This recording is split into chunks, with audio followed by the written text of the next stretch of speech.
Episode 167, The Search Begins. "Little girl, come back to the hotel with me." The tall man was still pretending to assault Rose. Seeing Alex walk away without looking back, he also called out to him in a loud voice. "Hello, I'm going to take this beautiful girl to my hotel. Let her roll on the big bed with me." "What's the matter? I performed very well."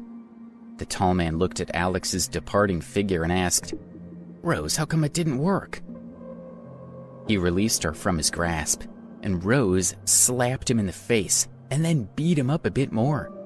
Infuriated by her actions, he slapped her back, making her stagger and almost fall to the ground. "You bitch! I'm just here to help you act out a scene. Do you eat dynamite for lunch? Do you still want to trick that handsome guy? He made it quite clear that he likes a girl named Debbie. You should be ashamed to say he loves you deeply. Aren't you disgraceful? Stupid women like you deserve to be ignored." After getting that off his chest, the tall man walked away, muttering to himself. Rose stood rooted to the spot as she realized that the girl in Alex's heart was not her, but a girl named Debbie. When she left Ramsey Lake, it was with dull eyes, like a walking corpse. Kelly didn't pay any attention to what had happened to Rose. When Alex's figure disappeared in the distance, the tears that she had been holding back finally started rolling down her cheeks. One by one, they dripped down to her chin and onto the grass. Sharon held her tightly. Watching her shake and cry inconsolably, it seemed that she was about to rupture something inside. Sharon could only pat her on the back and comfort her in a low voice. She could only hope that Kelly would forget all about Alex. At 11 o'clock, Alex got on the high-speed train to Washington, D.C. 2 hours later, he arrived. Coming out of the bustling railway station, he bought a combined bus and subway pass at the Metro subway station. He felt that with so many people taking public transport, he had more opportunities to find Debbie. With the transport card in hand, Alex immediately started his search. He took the subway according to the route he had designed on the train, from the red line over to the orange line, with a few bus rides built in, traversing the metropolitan area from northeast Washington to Fairfax. It took Alex more than 3 hours to visit the areas. When he was on the bus, on the subway, or even walking from one bus stop to another, Alex would pay special attention to the people around him, for fear that he would brush past Debbie without noticing. He got off the train again at a subway station in Arlington. After walking for such a long time, he was hungry, and he remembered that he hadn't eaten lunch. Standing on a broad central avenue in the bustling suburb, he looked around for a casual place to eat. As he wandered down the street, a fragrant smell reached his nostrils. He saw a food truck with a sign advertising burgers, pancakes, and more. Beside the truck was a small cart selling vegetables. Alex remembered that when he was with Debbie, he often bought them food at a food truck. He couldn't help but walk toward it. While he was approaching, he saw a buxom girl standing behind the vehicle arguing with an old man. The closer Alex got, the more serious the quarrel became. "I've given you the money. Why don't you go? Are you trying to steal my money?" The girl, who was wearing an apron, cursed the old man. "No, the eggs are $3 and $5, which is $15 in total. You should give me $52, $5. You only gave $45 and still owe me $7, $5. The old man was pulling the girl's leg to collect money. "You ass! I've always paid $3.15 for your eggs. Take the money and go away. Stop disrupting my business," the girl said sharply. "What? $3.15? That's what they cost a month ago, and prices go up. If you can't afford it, give me back the eggs and I'll sell them to somebody else." The old man tried to snatch back the carton of eggs the girl had taken. "Go away, these eggs are already mine. Take the money and go." The girl kept the eggs and refused to be manipulated by him. are you so unreasonable? Today I won't let you have them." The old man also seemed to be in a hurry. By then, Alex had reached the food truck and stood in front of him. "Hey there, beautiful, don't be so impulsive," Alex said to the girl as he pulled the old man away. "This little girl is bullying me. I'm going to smash her eggs and do some damage to her food truck. Young man, let me go." The old man was so angry that he was chomping at the bit to fight with the girl. "Who's bullying who? Come back here if you have the courage. If you dare to kick my truck, I'm not responsible for what I'll do to you," the girl shouted, pointing her finger at the man. Alex couldn't help but sigh as he frowned at the girl. "Here, I'll give you the money she owes you." Alex thought it wasn't worth making such a fuss over a few dollars. "This little girl's attitude really pisses me off. Do I care about the money? If I don't smash her snack truck today, I'll not be able to forgive myself." The old man seemed to need payback.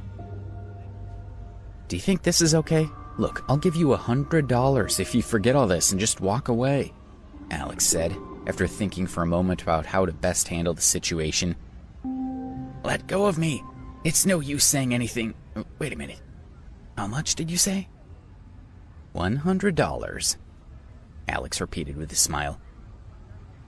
"You're not teasing me, are you?" The old man's attention was no longer on the girl. When Alex let go of him, he looked at Alex in disbelief. With a faint smile, Alex took out his mobile phone and pointed to a QR code sign on the old man's vegetable cart. "Is this your payment code? I'll transfer it to you," he said, scanning the code and sending him the money. Thank you. You're so bright." The old man bowed to Alex and took some carrots and lettuce from the cart and pressed them into his arms. "Take these. They're all from my own farm." After Alex declined, the old man happily pushed his cart over to a beat-up car, hooked it up, drove away.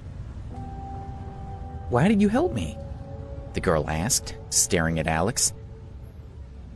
"For no reason in particular. You shouldn't bully him, you know," Alex replied with a trace of solemnity. For the first time, he got a good look at the girl's face.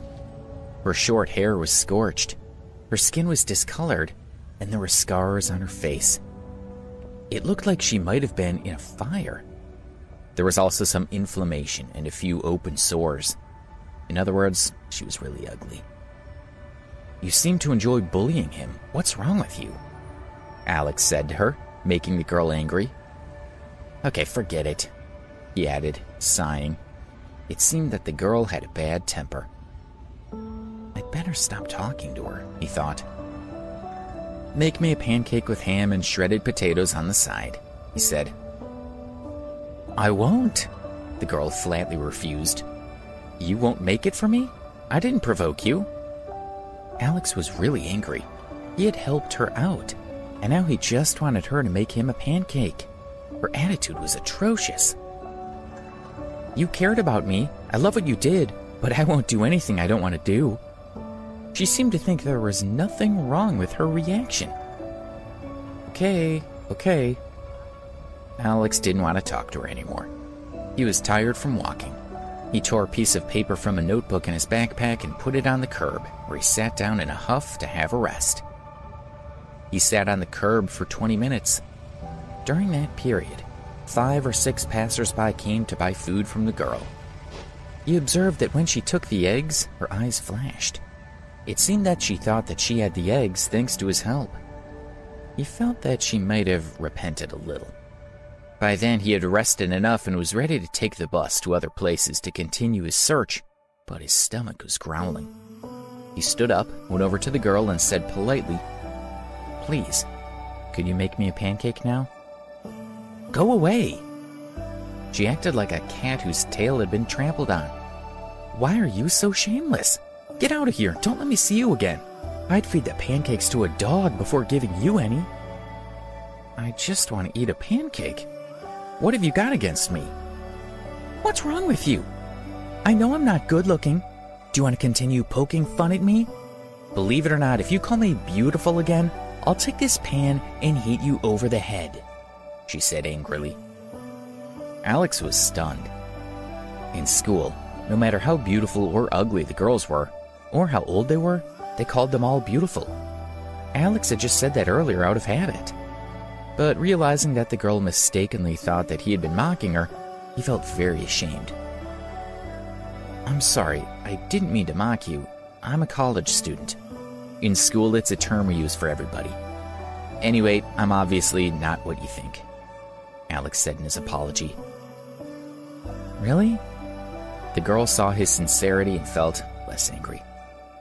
"Okay, I believe you, but I hate it when people comment on others' looks. People are born with their appearance. You're good looking. All I can say to you is that you're lucky and have no right to laugh at others." Alex had been ridiculed as a loser many times, and he could understand the girl's mood. "Well, as you can see, I'm not qualified to laugh at you when I dress like this." Alex wore a very ordinary outfit. He didn't own many good clothes. In addition, he had been walking at top speed for more than 3 hours, so he was sweaty and covered in dust. He looked like a poor little loser.